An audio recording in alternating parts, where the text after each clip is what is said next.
Despite what you might think, personal luxury coupes are not dead entirely. There's still a few manufacturers making them. Mercedes-Benz is one, BMW is another, but Audi has killed theirs, and Lexus still makes the RC, but that can't be that long for this world. This is Out Motorsports, the channel for cars, as you are. My name is Jake, and I'm here with this. This is the 2024 Mercedes-Benz CLE 300. This is a new coupe for Mercedes-Benz, and this kind of splits the difference between the C-Class and the E-Class coupes, which they were making and are now gone, and this is one model to replace the both of them.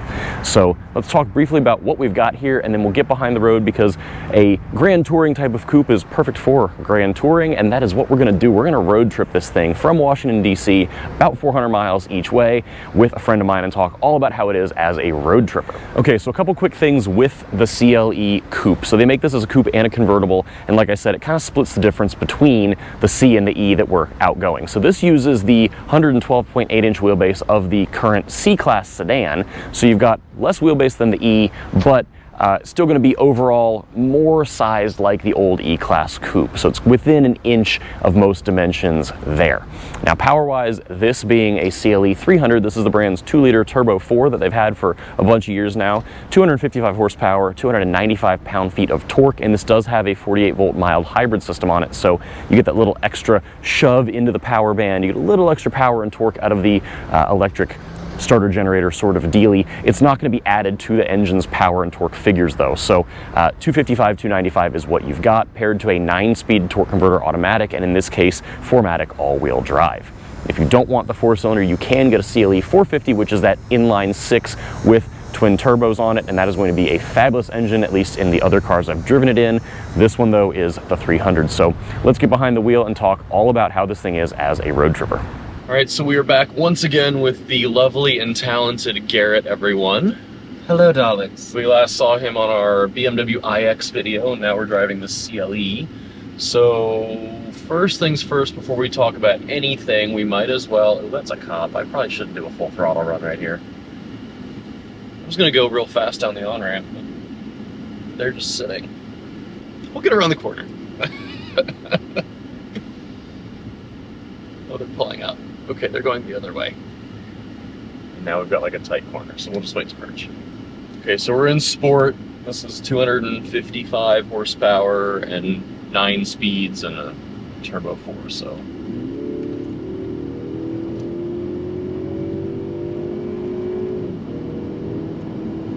Adequate? Yeah. Not especially exciting, but like, fine. I think that's about all I can say for the power. It's not, I mean, it sounds very forceful. I wish it sounded better, but like,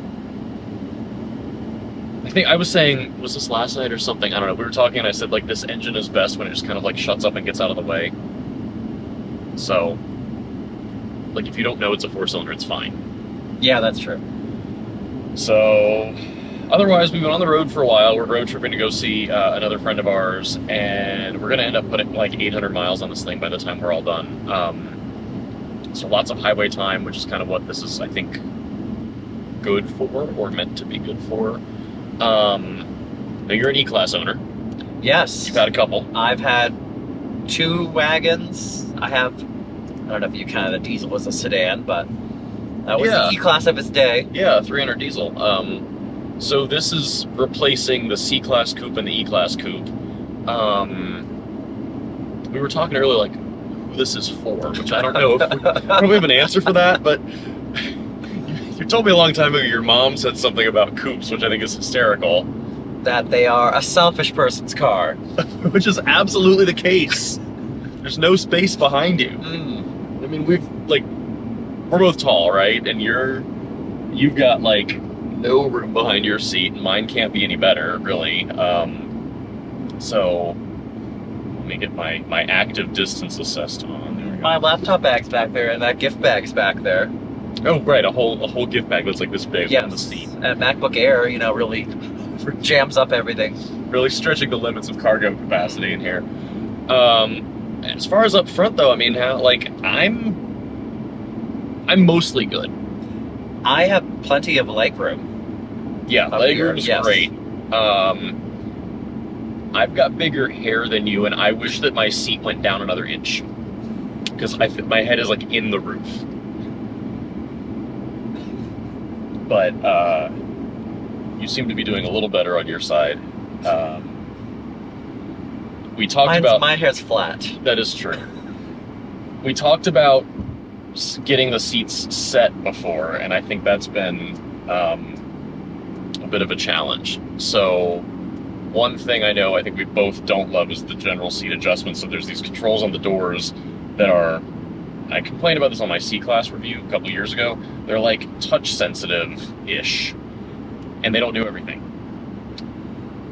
When I first went to go get in the car today and put my stuff in the back, I went to go move the seat up, and I literally thought that the buttons weren't working or I weren't operating them right, because not only was I not seeing a lot of movement, I couldn't tell that I was hitting anything. There's no movement to them. Yeah, they're hard controls, but they don't move much. It's very odd. And then the seats have lumbar.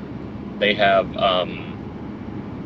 the bolsters can adjust, and that is through a menu on the screen, which I called up once by touching the screen, and I don't remember how. And hey, Mercedes, how can I help? Show the seat controls. So that's what I did, and I think this is absurd that this is how you have to call things up in the car, is to yell at it, because I hate talking to the car. I don't know if people feel differently, please tell us in the comments, but I think talking to the car is just like one of the worst things you can do. But there is lumbar adjustment that's like kind of easy to use, and then the bolsters can be inflated, which is nice. Well, at first you asked the car to adjust the lumbar. Oh, it didn't know what to do for that. That's not a command you could use. Yeah, not quite. But we figured it out. Oh, there's massage separate from seat kinetics. We missed that earlier. Okay, so the seats do massage. This is the Pinnacle package. So that gives you extra. Daddy. I think I want deep workout. That sounds fantastic. Well, all right. This whole infotainment screen. How are we feeling? I don't mind compared to some other brands. I get quickly irritated with a menu and a sub-menu and a sub-menu to try to just adjust the lumbar to my seat. Yeah. I think there's some things in here that could be like a layer up, because you're trying to adjust them while you're driving, or even like you're a passenger. Like, we're moving, we're trying to get a lot done at the same time, and there's not as much focus as if you're parked. But at least the climate is like permanently stuck down here, and there's this car button that calls up some like commonly used stuff. I've got all the active driver assistance turned on, so active lane keep, active steering assist, and then auto lane change, which I have been very impressed by. That I have enjoyed. It's been really good. You do have to have your hands on the wheel. There's no camera that keeps an eye on your face, so for better or for worse. It's not going to be quite as good as like Super Cruise, because the roads are not mapped like that, but it will do lane changes, which I think is pretty cool. All of it seem very smooth. Yeah. It wants a lot of room for the lane changes, but then when it does them, they're not very violent, so that's good. I think ride quality's good. The suspension does not adjust, which is fine, but I think it's pretty buttoned up, not too crazy stiff or too soft. Agreed. It's nice and quiet in here. Very quiet. Yeah. It's been good comfort and noise level for a road trip. Yeah, easily. Very relaxing, I feel like we're going to get out of the car and it's going to be very, it will not have been very fatiguing for the whole drive, because we're doing, like a 6-hour trip. So, I think that's been good. And then the rest of the driving experience, I know you haven't been driving it, but it's just kind of unremarkable in a good way. Okay. I was about to ask if that's a good thing or a bad thing. Yeah, well, it might do a lane change. Let's see if it'll do it. Maybe not. So it will change lanes on its own, knowing that there's another vehicle ahead of us holding us up? Well, it's been doing that, but now it's not. And now this other truck is going to try and get past us, which I'm not about to. There we go. She can boogie. Like enough. It'll also change lanes for you if you hit the turn signal. So, like, we're in this lane, and I'm just going to hit it to the right and let it move us back over. It's more impressive when it figures out that it wants to do it on its own, but I haven't figured out when it will do it and when it won't. It's always more impressive when someone does something for you preemptively. It's my favorite way to operate. But yeah, so like you've owned a couple E-classes, and I wouldn't say, unless you get the AMG models, and this is an AMG, like AMG line or whatever for the wheels and things, but they're not really dynamically like sports cars. So I feel like this is kind of in that tradition. I can appreciate that. I have not in my life so far been a sports car buyer. Yeah. But living in a city and a job where I take clients in the car regularly, I feel an obligation to have more of a comfortable car. Yeah, and I think this carries that through. I've not driven, they did the new E-Class sedan and wagon that just came out as well as this, and I've not driven one of those yet, so maybe we'll try that next. But okay. Yeah, I think steering and brakes and stuff, it's all fine, but that's not really the point of this. I think what we're doing is the point. And I kind of like it. I like it as a coupe, I think. Yeah. I would not do this interior color way. I wouldn't do the black and the gray wood. All this is not my scene. Agreed. I love the blue exterior color. Yes. Love it. Starling blue is fabulous. I know there are some other color choices that are available that I would opt. Lighter interior, lighter headliner. Yeah, they do the black headliner is a separate option on all of them, I think, and then they have like a kind of cognac colored interior or a creamy white, and I would do white and blue. I would do the cream with the blue paint, and then you can get this wood trim. They have two different options, and one of them is like a wood with the vertical strakes in it and everything, and I think it's just so fantastic. So that to me would make it more warm. Agreed. And I feel like the black with the faux carbon fiber and all, this is all kind of writing a, oh, it's changing lanes on its own. We just decided. Okay. Neat. Up next, it pays my electric bill. Wow, Mercedes-Benz, you shouldn't have. Sorry, could you say that I can do things for you whenever you want, such as calling someone, writing text messages, or playing music? Because my heart's in it. I know everything there is to know about driving in your vehicle. For example, you can tell me, "Hey Mercedes, drive me home." Or ask, "Hey Mercedes, is there congestion on my route?" You can also tell me if you're too warm, too cold, or if you're bored or hungry. My goal is to constantly evolve in order to give you the best possible support. Every now and again, just ask me if I've learned anything new. I'm looking forward to hearing from you and wish you a pleasant journey as always. Is that it? How are you going to lower taxes? Well, that was the most verbose she's ever been. I guess she won't pay the electric bill, but that, wow. Whew, all right. I mean, she could probably keep us entertained the whole way to Charlotte. Absolutely. What were we talking about? Oh, the interior. I feel like this being the black interior and the carbon fiber and stuff, this is writing kind of a sporty check that the car itself can't cash. Like it's agreed. The 4-cylinder. It's not especially sporty otherwise. If this was the CLE 53, that's the AMG model, I'd feel differently about that one. This is just like, it's the 4-cylinder. The current design trend of every car has to have a sports car angle to it is not my personal taste. No, I think that's why I've enjoyed Lincoln so much, where they've just been like, you know what, we're just going straight luxury. I think that's been really fantastic. And I think Mercedes does that. Oh God, I can't say it. Excuse me, could you say that again? I didn't quite catch what you said. Can you pay my electric bill?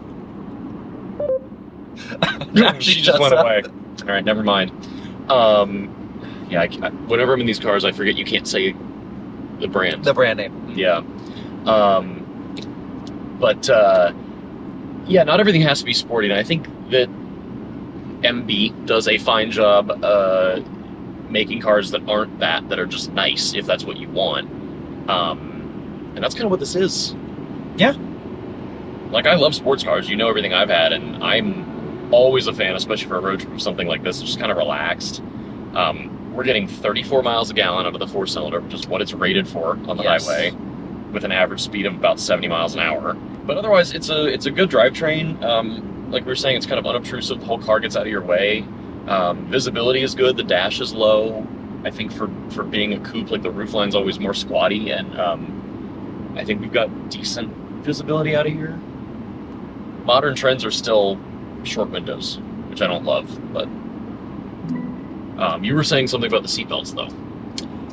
I am 6'3", and I will own that all day long, that I don't always fit very well in everything. Fine. I'm not the target demographic for pretty much any passenger car in this country, but there's no adjustment to the seatbelt height. Right. That it's hitting me here. Right. And not on my shoulder up here, which is where I want it to be. Not bothering me, and there's no way to adjust that. So, and yes, I am sitting upright, and I tried a little bit leaning back further, but my back started to hurt, so I had to move the seat around a little bit. Yeah. Yeah, definitely tricky, and you can't adjust the seatbelt height because they have the seatbelt presenters, which started way back when, and they are so cool and also very useful. But I do think some height adjustment would be nice because there is the room for it on the pillar. So that's that. The Burmester sound, we haven't had it cranked. I had it cranked before you were in the car. Burmester I'm normally more impressed by, and I haven't been that impressed by this. They might offer a higher, like Burmester 3D on the CLE 450, but this is not, it's not bad, it's just not my favorite. But generally I'm pretty impressed. For the money though, and I know something that I don't think I've told you about the money factor on this, but for $70,000, how do you feel about this one?